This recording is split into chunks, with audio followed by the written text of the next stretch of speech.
Ciao a tutti, sono Leonardo Simoncini e sono un sarto, nato e cresciuto qua a Firenze e ho deciso di aprire la mia sartoria qui a Firenze, in questa zona che è Via Romana. Ci siamo in Oltrarno, che per me è la zona più bella di Firenze. Qui si possono trovare ancora attività artigianali, falegname, orafo, antiquari, di tutto. E qui è dove si trova la mia sartoria. Andiamo. Venite.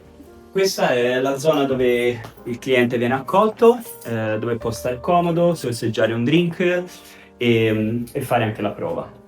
Qua invece c'è il laboratorio, è un po' il mio piccolo mondo.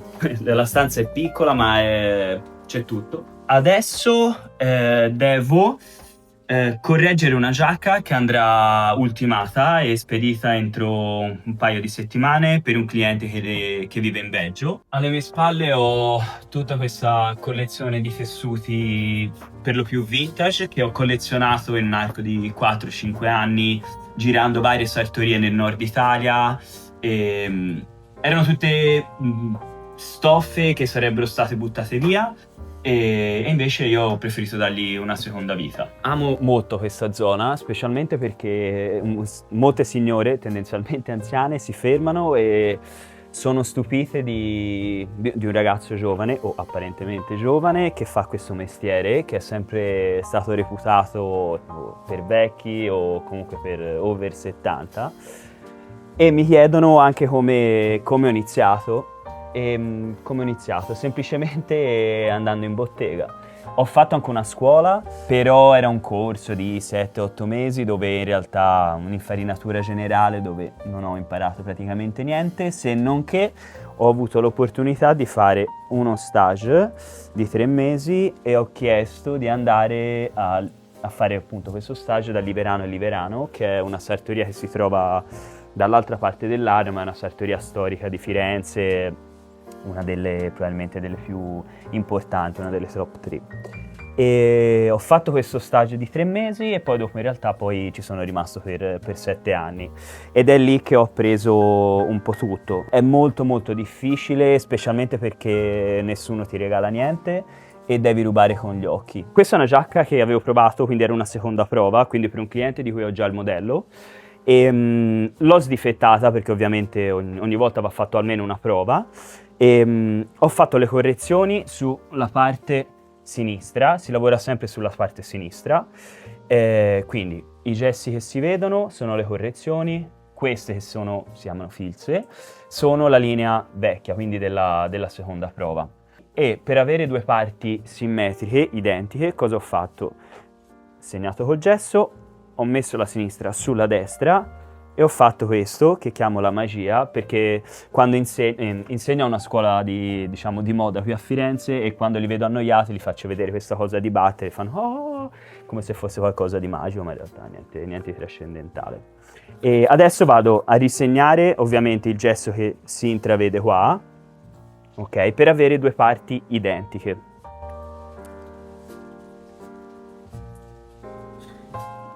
Quindi gesso ben affilato sempre e me lo vado a risegnare. Ovviamente alcune linee combaceranno perché non le ho dovute toccare. Allora si parte da prendere le misure, quindi quando arriva il cliente decide il tessuto, dopodiché si prendono le misure, si decide il modello. Ovviamente faccio cose abbastanza classiche, quindi si può andare da monopetto, doppio petto, abito, giacca, cappotto. E dopodiché si disegna il modello. Modello come quello, però viene realizzato in carta, che è un modello di una prima prova. Quindi dopo aver fatto la prima prova il modello verrà buttato via e fatto un altro con le correzioni, così almeno il cliente, qualora riordinasse, dovrà fare solo e esclusivamente una prova, almeno che non sia un capo totalmente diverso. Dopodiché appunto viene tagliata sul tessuto scelto e viene fatta la prima prova. Ovviamente tutte le giacche bespoke interamente fatte a mano sono full canvas, quindi dalle spalle fino in fondo viene messo questo che si chiama canapino. Sulla parte del petto viene messo il crine, per rinforzare, per diciamo dare più forma al petto, specialmente per gli uomini, per renderli molto più, diciamo, una figura un po' più virile. E come vedete i punti sono tutti fatti a mano, ok? Tutti questi punti qua, che sono fatti quindi sul canapino per fermare il crine al canapino, sono realizzati a mano. Anche questi, poi vengono applicati questi nastri sui bordi per non avere scalini. E dopodiché, questo viene fatto dopo la prima prova, ma comunque anche qua viene trapuntata la parte della pettina, così che questa parte, quando poi verrà messa la mostra, che è la parte che va sopra, la parte sotto rimane unita con il canapino. Anche questi punti interamente fatti a mano. Di solito sono anche più piccoli, ma per non perdere tempo li ho allungati un po', ok? Dopo la prima prova il capo, come ho fatto prima, viene sbastito, quindi riportato a terra, sdifettato, e si procede alla seconda prova. La seconda prova viene fatta la piegolina, quindi piegato leggermente il davanti, fatte le tasche, taschino, mostra, fodera, e si mette sulla seconda prova. Dopo la seconda prova il capo viene finito. Tendenzialmente per terminare un capo da zero così ci vogliono più o meno sulle 50-60 ore.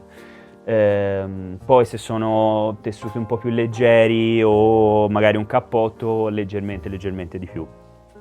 I punti sono tutti fatti a mano, interamente, senza compromessi, quindi non ci sono scorciatoie. Gli occhiali vengono fatti a mano, la stiratura finale del capo viene sempre effettuata come 50, 60, 70 anni fa con un ferro da stiro da più o meno 8-10 kg. Io non mi definisco, cioè tipo sarto finito, quella roba lì, quella roba la lascio ai maestri. Diciamo quindi io personalmente, diciamo, per saper fare una giacca da zero ho impiegato più o meno 7-8 anni. C'è chi ci mette meno, c'è chi ci mette più, dipende molto dalle esperienze personali, però questo più o meno è la curva di apprendimento necessaria, il tempo di apprendimento necessario.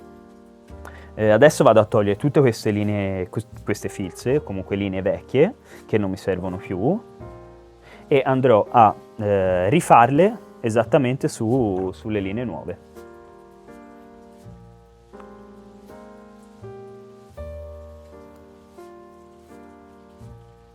È molto soddisfacente quando, parlando magari con altre persone che non ti conoscono o che comunque non sanno quello che fai, magari quando dico faccio il salto lo vedo un po' di stupore negli occhi, ma è completamente comprensibile. Vuoi perché è un mestiere che adesso no, ma comunque stava sparendo, perché la generazione magari degli adulti che adesso hanno sui 50-60 anni hanno proprio bypassato questo mestiere, preferendo magari una vita più universitaria, un lavoro più sicuro. Però adesso sta tornando, comunque lo stupore c'è sempre, però è bello perché appunto ci sono molti ragazzi giovani, anche a Firenze qua comunque siamo in 4-5 che hanno comunque intorno ai 30 anni a fare questo lavoro. Durante il Covid mi capitò di leggere un libro che parlava di artigianato, a tratti anche un po' noiosetto, molto tecnico, dove però mi sono imbattuto nella parola poiesis. Poi ho dato il nome alla mia sartoria e il significato di poiesis in pratica è propriamente l'atto della creazione, quindi tutto ciò che appunto a cui viene dato vita tramite un gesto artigianale, non lo so, lo sbocciare di un fiore, la creazione di una poesia. Infatti poiesis, poesia hanno la stessa radice. Io qui ora sto raffilando tutti i rimessi, cioè tutte le eccedenze di cui non ho bisogno, per poi anche lavorare meglio, perché anche la preparazione del lavoro è importante. Allora, ho raffilato tutti i rimessi, quindi adesso ho due parti esattamente speculari, quindi destra e sinistra. Quindi adesso cosa vado a fare? Mi siedo, perché è un lavoro che va fatto seduto. È un lavoro molto importante perché andrò a passare appunto, questa è la vecchia, la nuova filza sul davanti, e sarà questa la mia giacca finita, quindi più accurato, più precisa sarà questa linea, più diritta sarà la mia giacca, più il risultato finale sarà armonioso, ok? Quindi ditale alla mano, imbastire e ago. A volte, specialmente quando insegno ai miei ragazzi alla scuola di moda, questa è la parte che più, diciamo, soffrono, specialmente perché non sono abituati a cucire con il ditale, cuciono senza, cosa che per me è impossibile. Ma non è facile imparare. Io ricordo quando ho iniziato mi hanno dovuto legare il dito perché non riuscivo a tenere il dito e l'ago.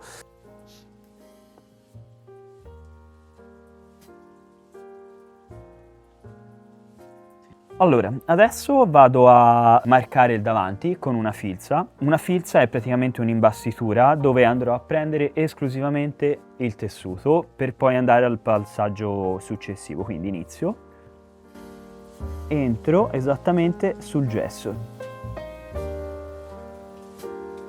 Allora, la soddisfazione più grande di questo mestiere, per me il cliente felice, poi può sembrare una banalità, ma io ho la fortuna di fare le mie giacche, di consegnare le mie giacche per una clientela molto molto giovane, vedere loro felici e comunque instaurare con loro un rapporto che va al di là del lavoro, per me è quello, cioè veramente è il motore per cui faccio questo lavoro. Questo mestiere, per quanto bello, sta radicalmente cambiando, nel senso dove il prodotto viene sempre apprezzato, è un prodotto comunque di lusso, quindi il prezzo è abbastanza elevato, di conseguenza non tutti se lo possono permettere, e comunque è un prodotto abbastanza lento, nel senso se tu vivi dall'altra parte del mondo come Singapore o Giacarta, un primo abito, una prima giacca lo hai dopo 9-10 mesi, per un abito intorno ai 3.000 euro e tessuto incluso. Diciamo molto dipende anche dal sarto stesso, dalla sartoria. Secondo me dobbiamo dare anche, incominciare o riniziare a dare il giusto valore alle cose. Io adesso ho passato le filze sul davanti, quindi questa sarà la mia giacca ultimata, tranne che per, diciamo, la spalla bassa, perché ognuno di noi ha una spalla più bassa rispetto all'altra, ma andrà modificata quasi a fine giacca. Adesso faccio un'ulteriore filza qui sul davanti, nel senso ovviamente prendendo tutto tranne il telo che ho sotto, faccio questo e con la mano vado ad accarezzare, diciamo, il tessuto per togliere la lentezza, e la lentezza sarebbe il tessuto in eccesso che ho nel davanti della giacca. Ok? Quindi faccio questo. Ovviamente prendo anche il canapino, ok? Magari senza il telo sotto sarebbe più semplice, ma...